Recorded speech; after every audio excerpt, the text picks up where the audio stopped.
నేను ప్రపంచవ్యాప్తంగా ఉన్న తెలుగు వారందరికీ విజ్ఞప్తి చేస్తున్నా. నా మీద చాలా గౌరవం ఉంది. ఇప్పుడు కూడా మిత్రుడు చెప్పాడు, ఆ రోజు మీరు అవకాశం ఇచ్చారు, మేము చదువుకున్నాం, అమెరికాకి వెళ్ళాం, స్థిరపడ్డామని. అలాంటి వారందరికీ విజ్ఞప్తి చేస్తున్నా, నా మీద, ఈ రాష్ట్రం మీద, తెలుగు జాతి పైన గౌరవం ఉండే ప్రతి ఒక్క వ్యక్తి మీకు తోచిన విధంగా సమాజానికి ఉపయోగపడతారా, వ్యక్తులకు ఉపయోగపడతారో ఉపయోగపడి కనీసం ఒక్కొక్క కుటుంబాన్ని దత్తత తీసుకోవాల్సిందిగా మిమ్మల్ని అందరినీ కోరుతున్నా. మీరు ఆ ఉద్యమాన్ని ఒక స్ఫూర్తిదాయకంగా తీసుకుపోతే మొత్తం సమాజమే రూపురేఖలు మారిపోయే పరిస్థితి వస్తుంది. అందుకనే ఈరోజు ఇక్కడ నేను చూసినప్పుడు మార్గదర్శులు దేశ నిర్మాణంలో భాగస్వాములు, మార్గదర్శుల పేద కుటుంబాలకు సారథులు. వాళ్ళు చేస్తున్న సామాజిక సేవను ఈ ప్రభుత్వం గుర్తిస్తుంది, గౌరవిస్తుంది. అవసరమైతే ఒక స్పెషల్ అవార్డ్స్ కూడా ఇవ్వడానికి, సమాజంలో మీ యొక్క గౌరవాన్ని పెంచడానికి నా వంతు కర్తవ్యం నేను చేస్తానని మిమ్మల్ని అందరికీ విజ్ఞప్తి చేస్తున్నా. సమాజంలో మనం ఒకటి గుర్తుపెట్టుకోవాలి, ఎంత డబ్బులు సంపాదించినా బ్యాంకులో ఉంటాయి. ప్రతి ఒక్క వ్యక్తి ఆలోచించేది గౌరవం కోసం, గుర్తింపు కోసం. ఆ గుర్తింపు ఏ పని చేసినా రాదు. ఇలాంటి ఉదాత్తమైన కార్యక్రమం చేసినప్పుడు అలాంటి గౌరవం వస్తుందని చెప్పి కూడా నేను మీకు తెలియజేస్తున్నాను. మార్గదర్శుల్ని అవార్డు సత్కరిస్తాం. ఈసారి ప్రారంభం మాత్రం రాష్ట్ర స్థాయిలో ఆదర్శ మార్గదర్శి, జ్ఞాన మార్గదర్శి, సామాజిక సహకార మార్గదర్శి పేరుతో ఇక్కడ 3 అవార్డులు ఇస్తున్నాం. జిల్లా స్థాయిలో విశిష్ట మార్గదర్శి పేరిట 1 అవార్డు, మరో 3 ప్రశంసా పత్రాలు ఇస్తున్నాం. నియోజకవర్గ స్థాయిలో 3 మార్గదర్శకులకు సర్టిఫికెట్లు ఇస్తున్నాం. నేను ఒకటే మిమ్మల్ని అందరినీ కోరుతున్నాను, నియోజకవర్గం పోటీ పడాలి, జిల్లా పోటీ పడాలి, మార్గదర్శి పోటీ పడాలి. బంగారు కుటుంబాలను ఆదుకోవాలి. అదే మాదిరిగా బంగారు కుటుంబానికి నిబంధనలు లేవు. మీ ఇమాజినేషన్ కానీ, మీ ఇన్నోవేషన్ కానీ స్కై ఈజ్ ది లిమిట్. ఇప్పుడే ఆ తల్లి చెప్పింది మీరు విన్నారు. యానాదులైతే మామూలుగా ఎవరు వచ్చినా పట్టించుకోరు. అందుకే వాళ్ళ జీవితాల్లో చాలా సమస్యలు వచ్చాయి. కడాన అక్కడ నీళ్లు కూడా సరిగా లేకపోతే ఆ నీళ్లే తాగి కిడ్నీ సమస్యలు వచ్చే పరిస్థితి వచ్చింది. అక్కడ టీవీఎస్ గ్రూప్ వెళ్ళి వాళ్ళని కన్విన్స్ చేసి, ఎంట్రీ పాయింట్లో కన్విన్స్ చేయడం చాలా కష్టం. అది కన్విన్స్ చేసి వాళ్ళకు ఇండ్లు కట్టించడమే కాకుండా వాళ్లకు జీవనోపాధి కోసం ఒక షరతులతో కూడినటువంటి 9 గొర్రెలు, 1 పొట్టేలు పట్టించి దీనివల్ల ఆదాయం పెంచుకోమని వాళ్ళని ప్రోత్సహించే పరిస్థితికి వచ్చారు. నేను అందుకే ఒక మాట చెప్పాను, ఇక్కడతో మీ పని అయిపోలేదు. ఇప్పుడే వాళ్ళు ఒక కమ్యూనిటీ హాల్ అడిగారు. కమ్యూనిటీ హాల్ ఇమ్మీడియట్గా కడతాం. అక్కడ కూర్చోవడానికి ఒక అనుకూలమైన ప్రదేశం ఉంటుంది. మీటింగ్లు పెట్టుకుంటారు, శుభ కార్యక్రమాలు చేస్తారు. కానీ అక్కడి నుంచి ప్రారంభం కావాలి. మనలో ఒక మార్పు రావాలి. అది భవిష్యత్తుకు నాంది పలకాలి.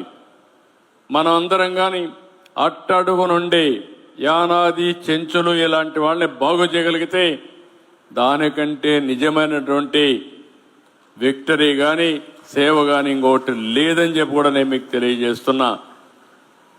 నేను ఈ కార్యక్రమాన్ని చాలామంది స్ఫూర్తిదాయకంగా తీసుకున్నారు, ముందుకు వస్తున్నారు.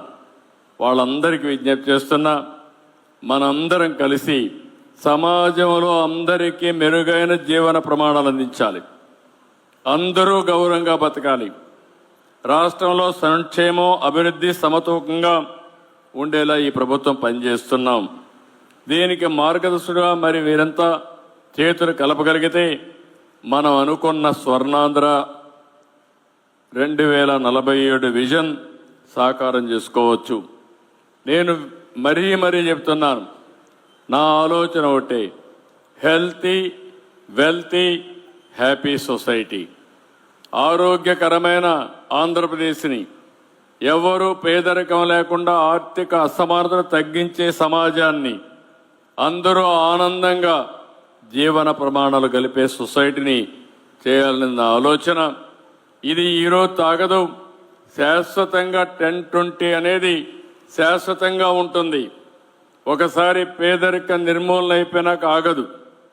ఈరోజు బంగారు కుటుంబాలు మార్గదర్శకులు కావచ్చు, మార్గదర్శకులు బంగారు కుటుంబాలు కావచ్చు. అంటే కనీసం నిరంతరం ఆర్థిక అసమానతలు తగ్గాలంటే కింద నుండే 20%కి చేయూతనిస్తూనే ఉండాలి. స్కిల్ డెవలప్మెంట్ జరుగుతూనే ఉండాలి. వాళ్లకు మనం అవసరమైతే కొంతవరకు ఆర్థిక సహాయం చేసి మెరుగైన నిర్ణయాలు.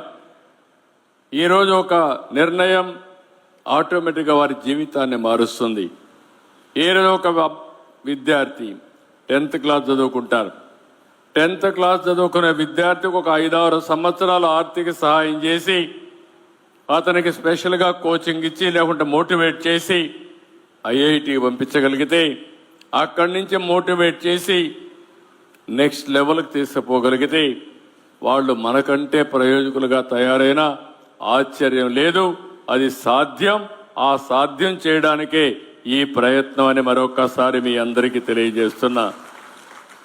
అందుకే ఈ మోడల్, ఆంధ్రప్రదేశ్ ఎంపవర్మెంట్ మోడల్ ఒక న్యూ మోడల్ కావాలి, ప్రపంచానికి ఆదర్శం కావాలి.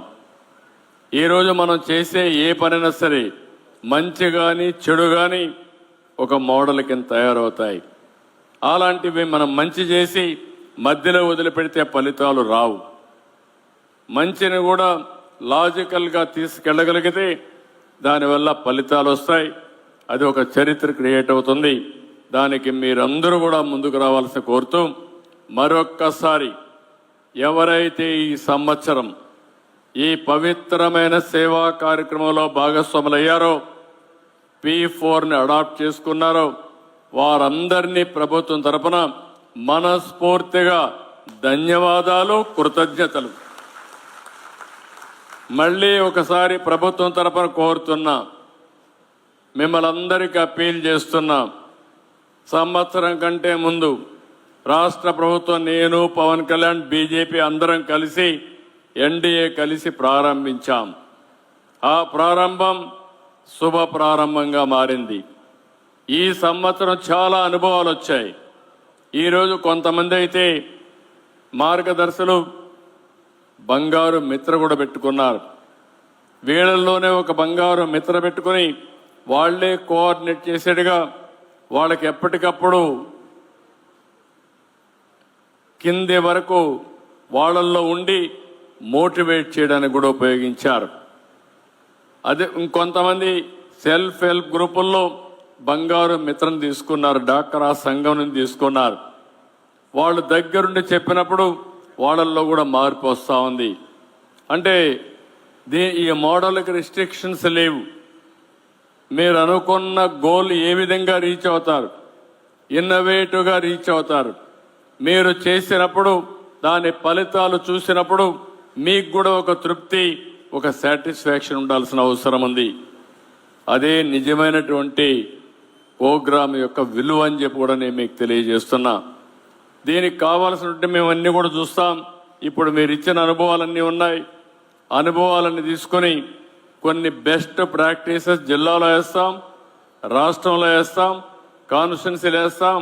అవన్నీ మోడల్గా సర్క్యులేట్ చేసి నెక్స్ట్ ఇయర్కి ఏ విధంగా చేయాలనో ఒక SOP కూడా అందరికీ సర్క్యులేట్ చేస్తాం. అల్టిమేట్గా నా ఉద్దేశం ఒకటి, దగ్గర 21 లక్షల కుటుంబాలు, బంగారు కుటుంబాలకు అర్హత ఉండే కుటుంబాలు ఉన్నాయి. ఇప్పటికి 10,90,000 మాత్రం అడాప్ట్ చేశాం. ఇక డబ్బుల విషయం కాదు.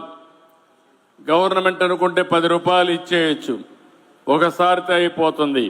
కానీ సమస్య మొదట్లోనే ఉంటుంది. అట్లా కాకుండా మీరు చేసే పనికి గవర్నమెంట్ ఏమైనా సహకారం చేయాలంటే అవి కూడా చెప్పండి.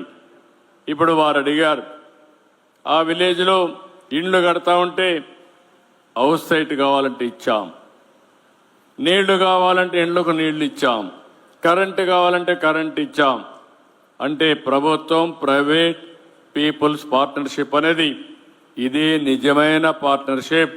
దీనికి మీరందరూ కూడా పూర్తిగా సహకరించవలసిందిగా మరొక్కసారి మనస్ఫూర్తిగా కోరుతూ, మళ్ళీ మధ్యలో అనునిత్యం రివ్యూ చేసుకుంటాం. నేను ప్రతి నెల రివ్యూ చేస్తాను.